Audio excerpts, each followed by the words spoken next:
today's video I have for you all unhelpful skin mitts. My last video I did on skin mitts. If you haven't checked it out, click the I and definitely check it out.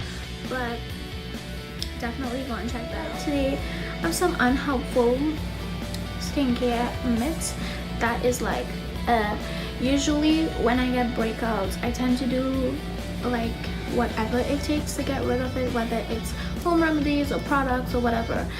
And I'm sure that you have probably done this too, or you have probably like heard someone tell you, girl, do this or do that or some kind of crap like that.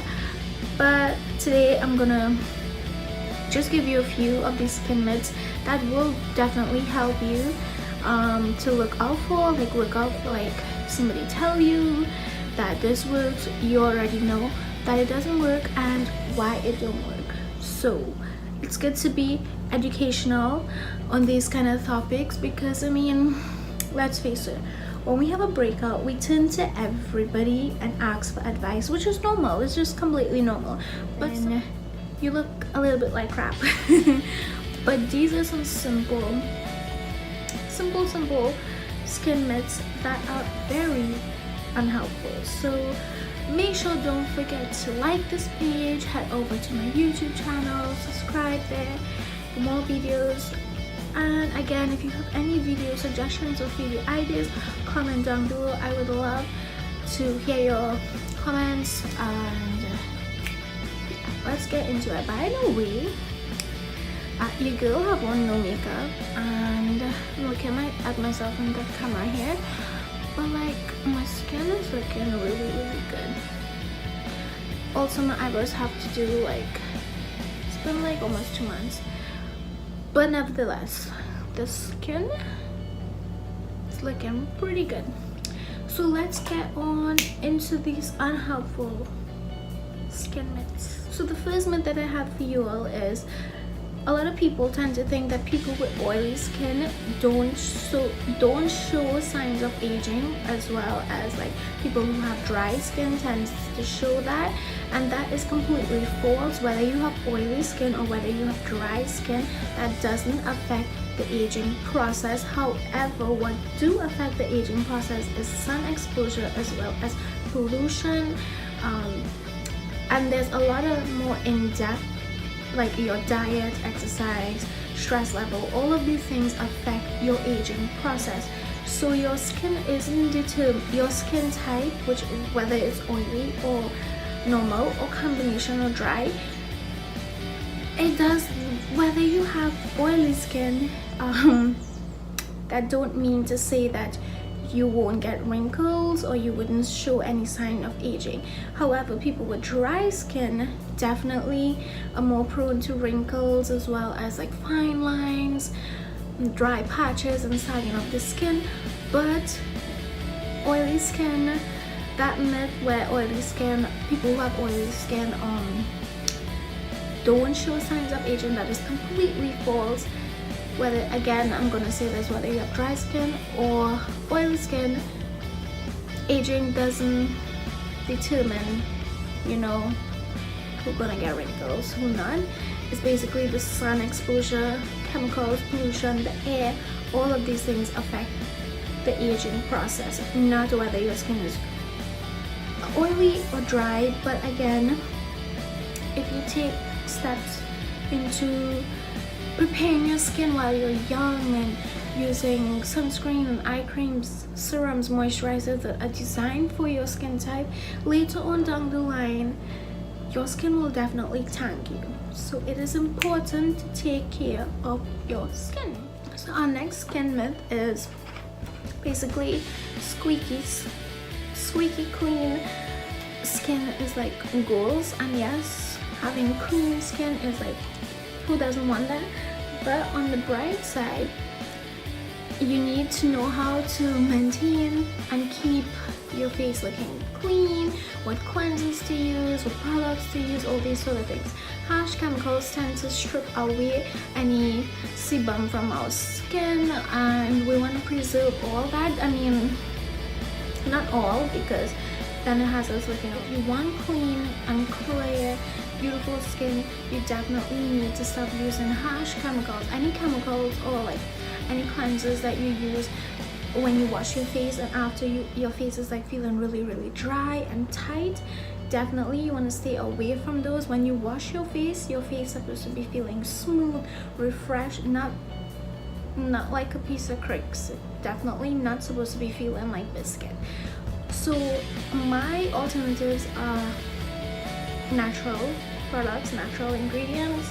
That is just me. Not everyone is into that. I know there are so many options for natural alternatives, for whether it be shampoo, soaps, scrubs, whatever it is. There's so many options, good options on the market out there. It's a little bit on the price side, but I always say invest in your skin because it's going to thank you later down the line.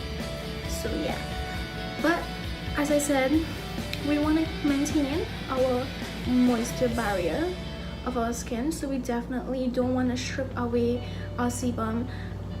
We definitely want to preserve some of that for the older days, but also we don't want too much because we need to control it when we wear our makeup. We don't want to be looking all shiny, but yet we want to be looking dewy. So definitely, you know, my point is turn to natural products that will preserve your skin and its moisture. So our next myth is, I don't know what number we're on, maybe like on 4 or 5, I'm not sure whatever number we're on. Our next myth is pores open and close based on water temperature. Now if you don't know what pores is, it's basically a little fine, like if you watch to the center of your face, like your forehead, by your chin, you'll see like really fine pores, like tiny holes. That is called pores. Definitely some people with dry skin are very tight and poreless, meaning their pores are closed in, so you don't really see their pores. But people with oily skin have some really, not big, but their pores are more visible to the eyes. And then it has acne and stuff like that. It's below the skin, so when the inflammation and whatever comes to the surface, sometimes the pore will stretch open, which is like really big. I mean, not crazy big, but you get the picture. And you can see, like you'll see like tiny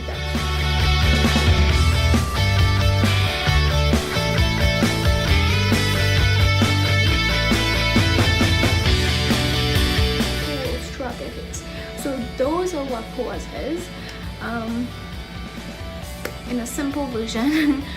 But water temperature does not control whether your pores open or close. I know a lot of people, including myself, before I started doing my like this whole cosmetology stuff, I used to think, okay, well, if I wash my face with hot water, my pores gonna open, and then if I wash it back with cold water, it's gonna close.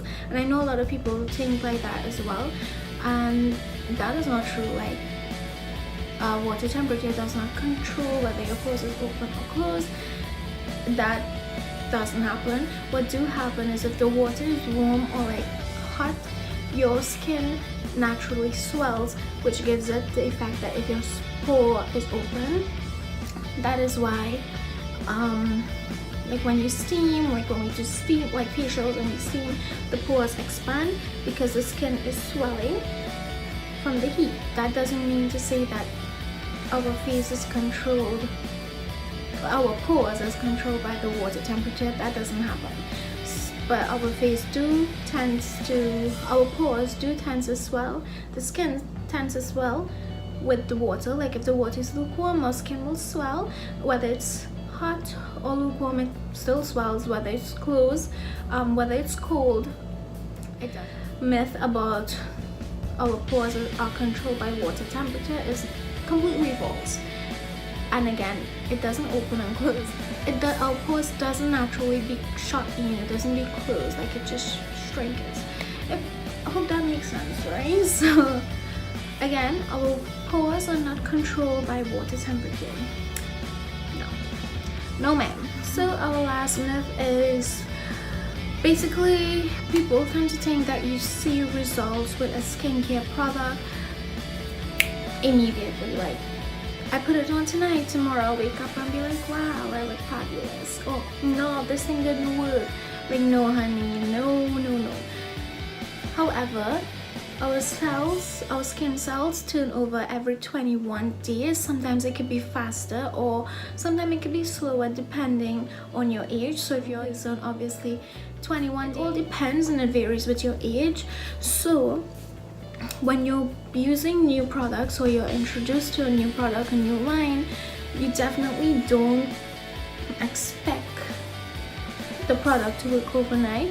You want to wait at least a month, and then you would see results, and then you can judge a product. You don't want to just like after 1 week, oh gosh, I ain't seen no results, like this product not working, and then you go to bash the company that makes the products. No, I know a month is like really long to wait. I myself, that is too long but it is unfair to judge a product 2 days after you now start to use it, and then it's not working, you blame the company. So technically our skin cells turn over again every 21 days. That varies with age, so you definitely need to wait like a month before you see results with any products, like any skincare products. So yeah, so I know a month is long, but it's okay, we can do it. In the meantime, what you can do is definitely write down notes, like if you see changes or you see you write down notes of your skin before and what you expect this product to be done, and throughout the month, like do weekly check-ins, like whether your hyperpigmentation is like fading away, or whether your acne is clearing up, or your dry skin flakes or patches is like going away, that kind of thing. But do not use a product, like a new product, like 2 days and expect to see miracle. Like no, that's not gonna work. Anyways, that's all I have for you guys today. Hope that you like this video. Make sure if you have any video ideas, comment them and let me know. I personally like to do this kind of skin myths question, true or false question. If you like these type of videos, let me know, maybe I'll do more, and I'll see you guys in my next video. Bye.